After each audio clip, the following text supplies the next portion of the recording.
So Liz, you have saved for a down payment. You've got all your ducks in a row. You've talked to a lender. You've been pre-approved as opposed to just being pre-qualified. So you know the dollar amount that you can purchase a home for. You're a first-time buyer and you're thinking, should I buy a condo or should I buy a single-family residence? Now let's keep in mind that right now inventory is fairly low and prices are still, they're still high.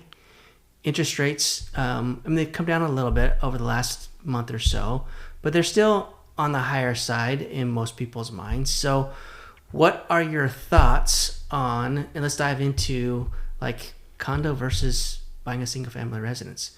What are your thoughts? So a lot of times condos are sort of a point of entry for people. They have lower price points or they feel lower because it might be cheaper than a single family house. The thing to keep in mind, the HOA, Homeowners Association, is a cost. So you think... And I think this is a big thing that people don't realize. Like you might look at a condo and think, oh my gosh, this payment is significantly lower than a single family residence. But you bring up a great point in the HOA factor.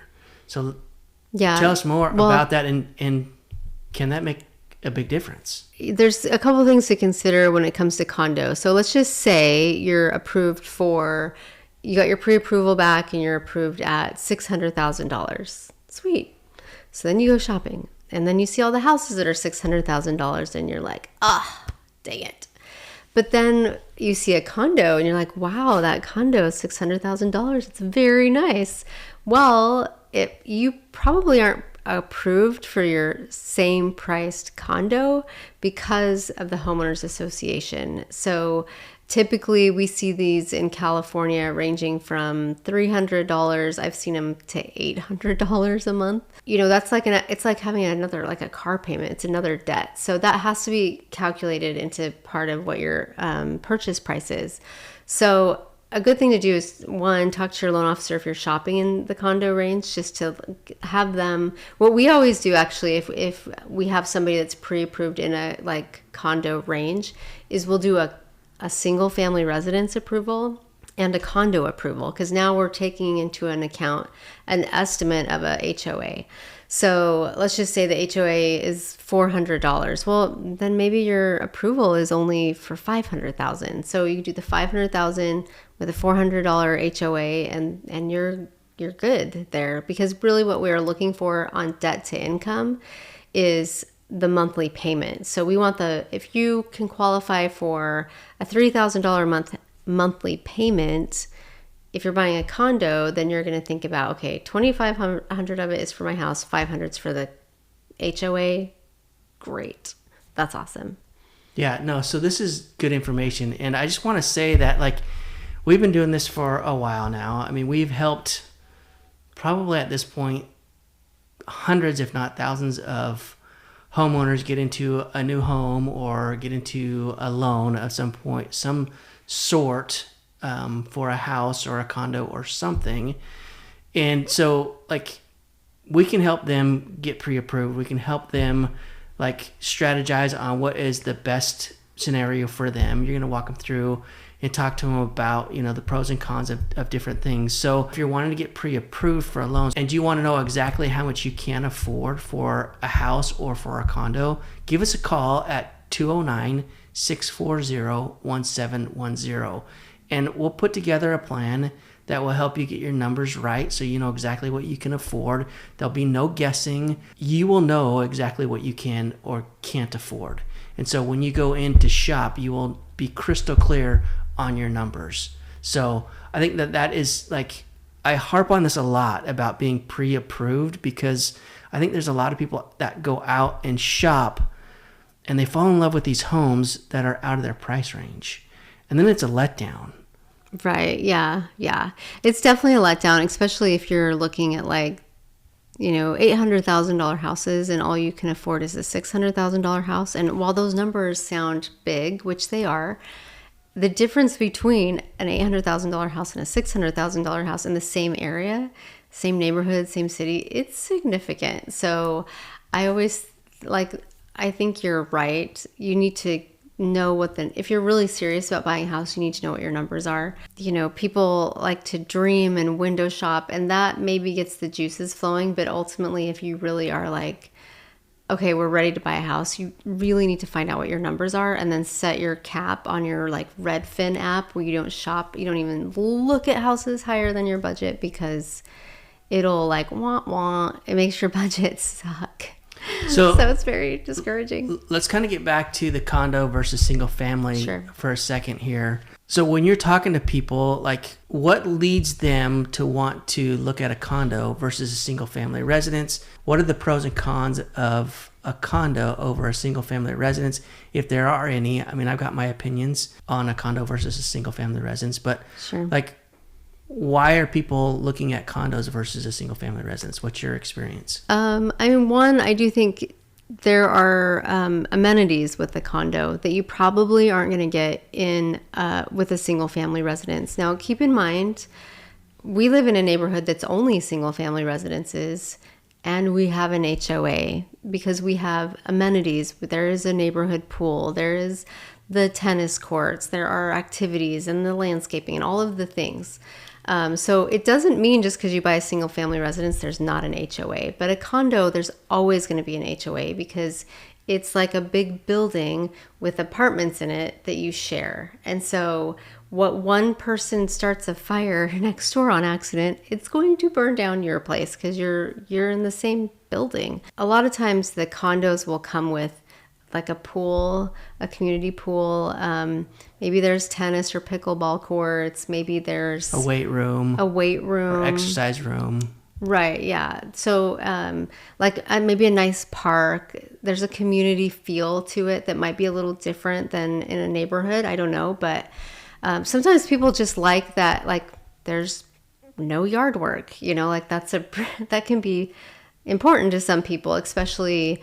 I think as you get into like senior ages, and you don't want to mow the lawn anymore, something you've got to really keep in mind is there's not a backyard for your dog.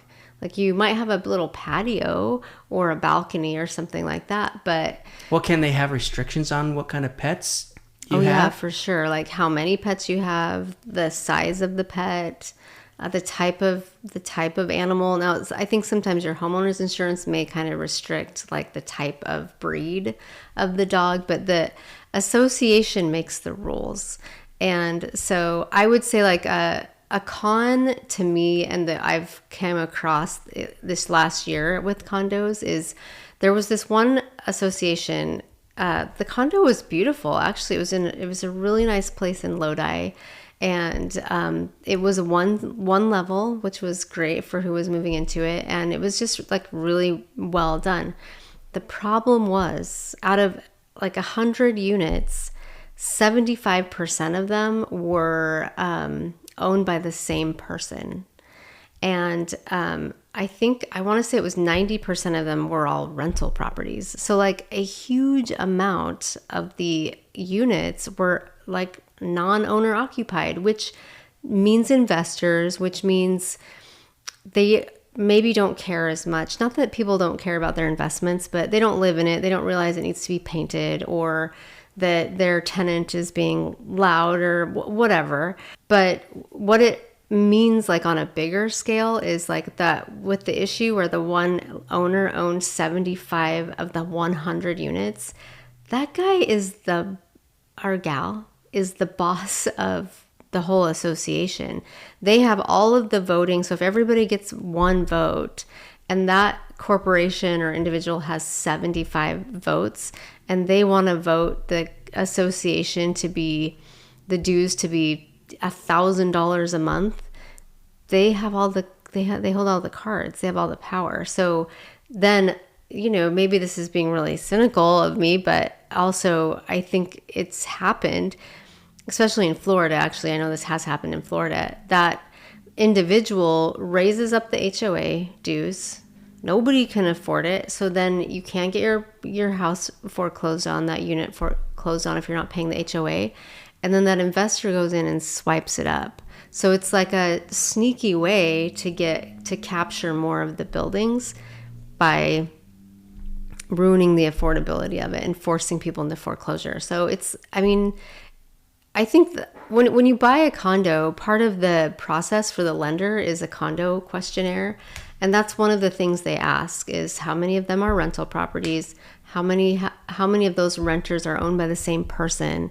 And so it's something you will find out. It's a question I would ask your real estate agent to get the condo questionnaire so you can find out ahead of time. So you even want to know if you want to waste any more time on it. So does that have an impact on their ability to get a loan for that property? 100%. Yeah, 100%. So there's something called a non-warrantable condo that basically is it's an untraditional loan, and only some lenders will do them because they won't place so much concern with those things. But along with that, there are rules about having to put more down to kind of offset the risk to the lender. So yeah, there are definitely rules. Like condos right now are actually really hard to finance.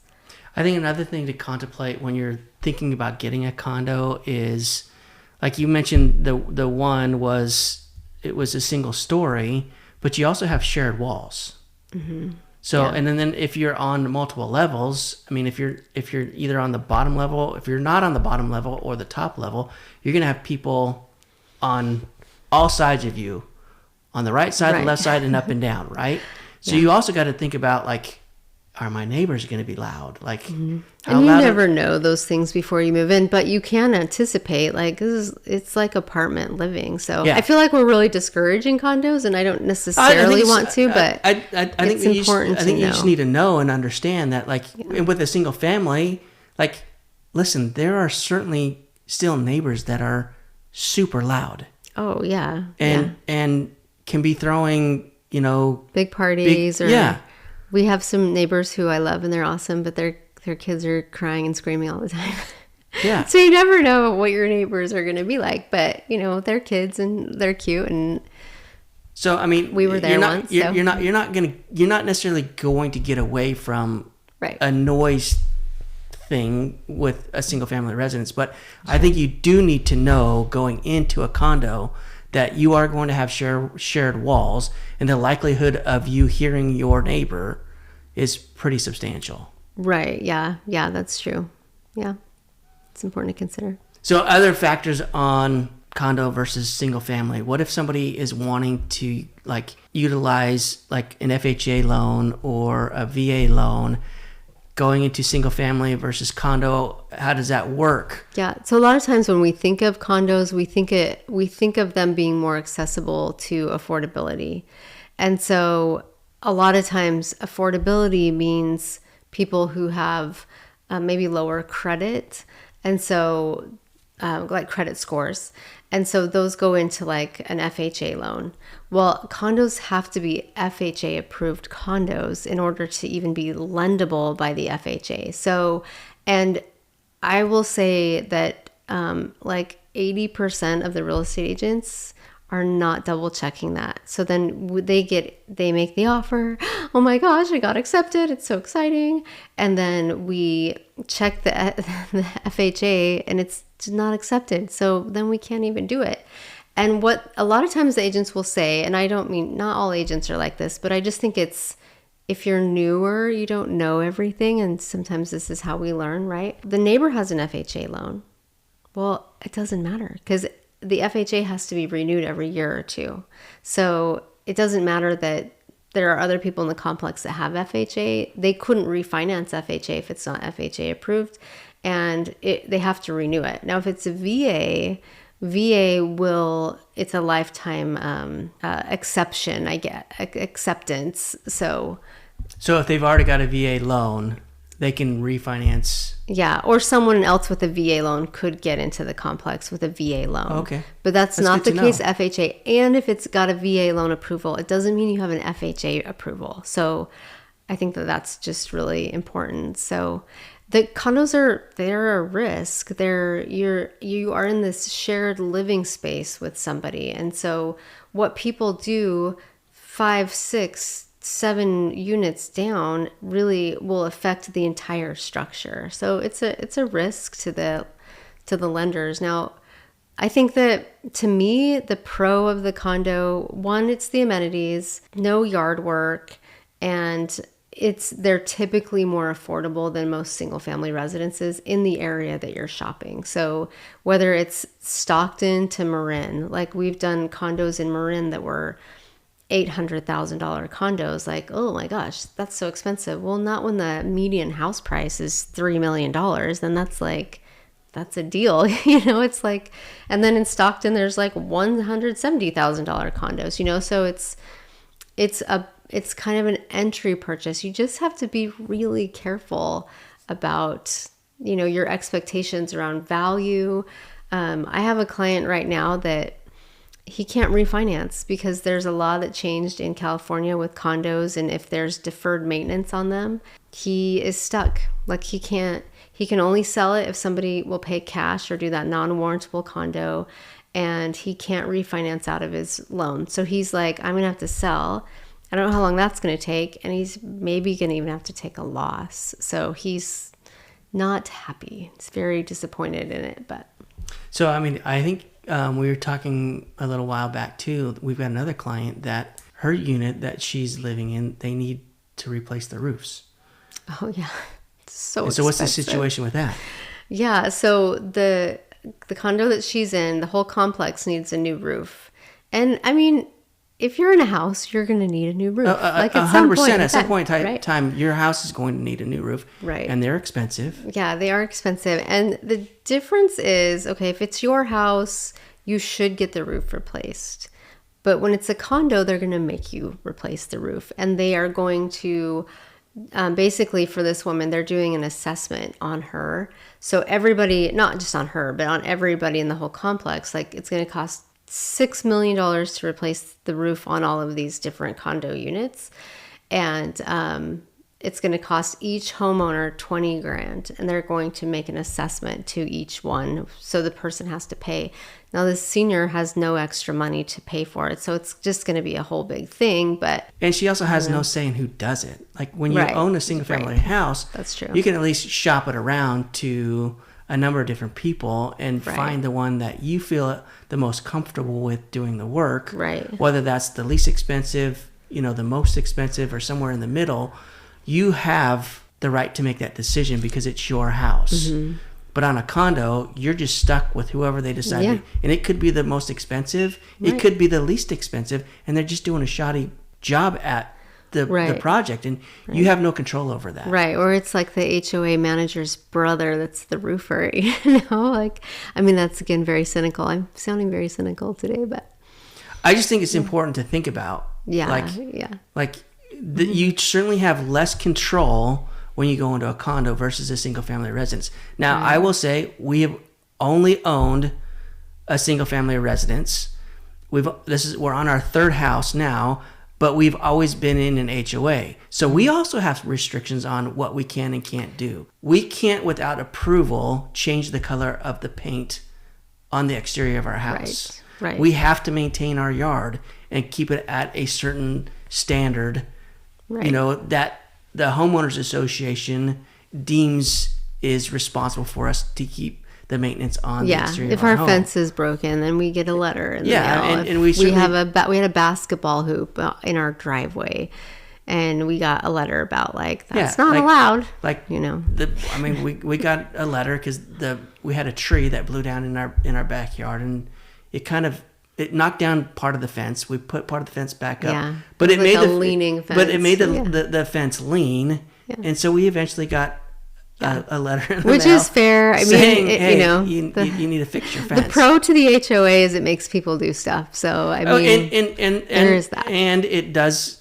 It keeps the neighborhood nice. It does keep the neighborhood looking relatively nice. So you don't have a bunch of dilapidated homes. Yeah, and if you like with the pools, if the condo association amenities are paying for those things and the upkeep on those things, you kind of think like if you had a pool, you would also have to take care of it, and you would have to maintain and make sure that the chemicals are right, like all of those things, and the HOA is paying for that stuff. So I think it's maybe less maintenance, and the thing with the HOA to remember, this is HOA in general, but for the condos is the dues can go up. So it's not like when you buy a house, you're like a condo that has the HOA, it's going to be set forever. Like, well, that doesn't matter either with a single family Right. residence, because when we started, the HOA was 122. 122, and now it's what, 325 or something like that. Oh, I don't want to think So about I it. mean, HOA dues can go up no matter whether you're in a single family residence Yeah. within an HOA, or if you're in a condo.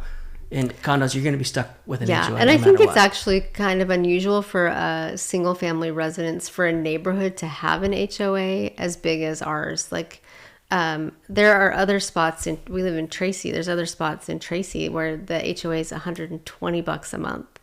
And some neighborhoods that I've come across, there is an HOA and it's like $100 a year. And that's basically somebody is maintaining, when you like go into a neighborhood and there's like a pretty corner spot with like the name Vista View, like that's the name of the neighborhood, and it's all like flowers and stuff. Like it pays for that kind of stuff. So there's kind of a broad range of what's available. But Let's talk about, I think, something that is probably an important aspect to think about when you're going into buying a single family residence versus a condo. What has been your experience as far as like building equity in a single family residence versus building equity in a condo? I do think that the equity grows faster in a single family residence than it does a condo. I don't know. I mean, I can't say I don't know why. I think the why is because it's not connected to all these other units. But as far as equity goes, I think, like mobile homes have like the least amount of equity gained, and then condos, and then single family, like I think it kind of moves along that trajectory. I mean, it depends on your area too. If you're in a spot that's mostly condos, you might have a different experience with that. So, and if it's the only way to get your foot in the door, it maybe isn't the worst thing. It's just, I think if you had a choice between the two, and maybe the house is like, maybe it's the same price, $600,000 condo, $600,000 house. The condo might be a little bit nicer, like maybe it's been updated a little bit. The house long-term is going to have more equity, more value, and you can fix the things up to make it look nice like the condo. So, and you're not going to have all the restrictions that the condo has. So in my opinion, I would get the single family if it's something you can swing. If you can't swing it because it's like such a difference in price, then maybe that is the way to go. Oh, the other thing I think I would want to bring up too is sometimes there's restrictions on rentals. So if you're thinking, I'm going to buy this condo, get my foot in the door, then turn it into a rental, like you may not be able to do that because there might be restrictions on, HOAs have like, apparently not all of them, but a lot of them have like, okay, we can only have 20% be rental properties, and you're just stuck until maybe someone sells it and now you can go snatch that up. But Well, appreciate your time, Liz. Thanks so much. You guys, if you need any help with your numbers and knowing what you can or can't afford in a property, please don't hesitate. Reach out, schedule a call or a meeting with us where we can walk through your numbers, get you in line with what works within your budget and for your family. Give us a call or shoot us a text at 209-640-1710. I appreciate your time. Thanks so much for watching, and we'll see you in the next video.